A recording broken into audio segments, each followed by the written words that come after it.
the complicated issue of narrow-track tractors was brought to a positive solution for the Italian manufacturing industry. The European Parliament finally and definitively approved, by a large majority, the new regulation on exhaust emissions of non-road vehicles, which also covers specialist or narrow-track tractors built for operations in vineyards and fruit orchards.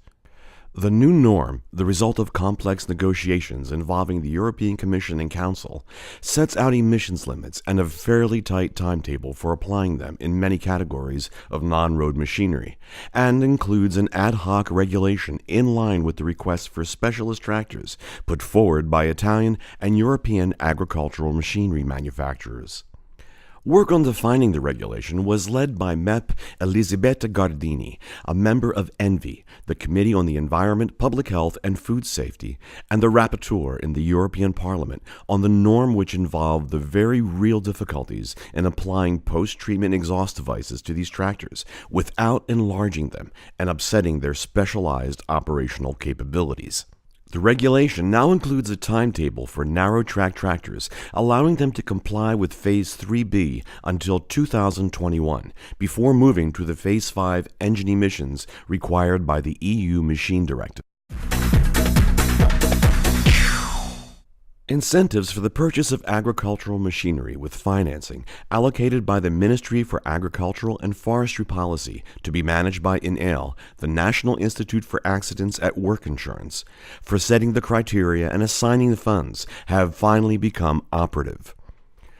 On the Institute's website, INAIL published on July 28th the opening of applications for ISI Agriculture 2016 to make available a sinking fund of 40 million euros for agricultural enterprises and 5 million euros for young farmers for the purchase of new generation agricultural machinery and equipment. The financing is targeted on micro and small enterprises operating in the sector of agricultural production for improving health and safety conditions in crop operations.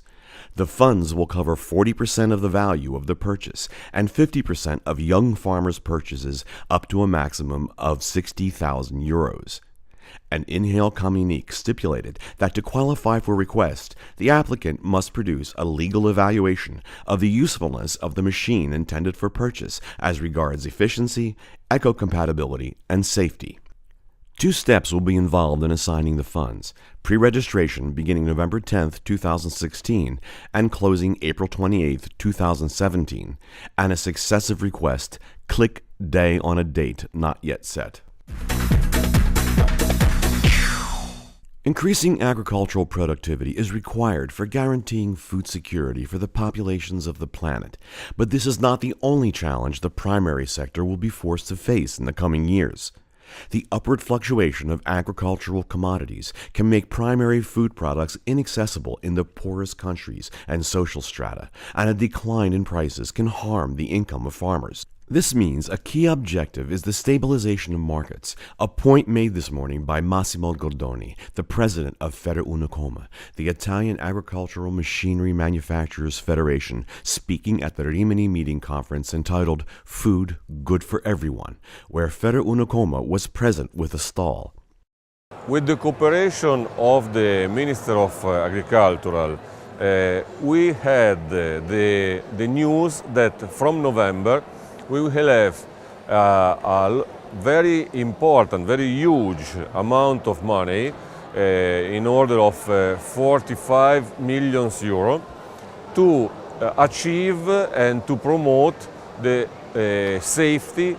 using the agricultural machinery in agriculture. We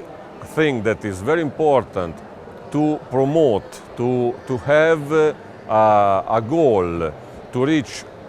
best practice and for the safety of the workers and for the safety of the environment in agriculture. We are sure that this will give an advantage for the people who will invest in agricultural machinery and in their technology advanced and up to date.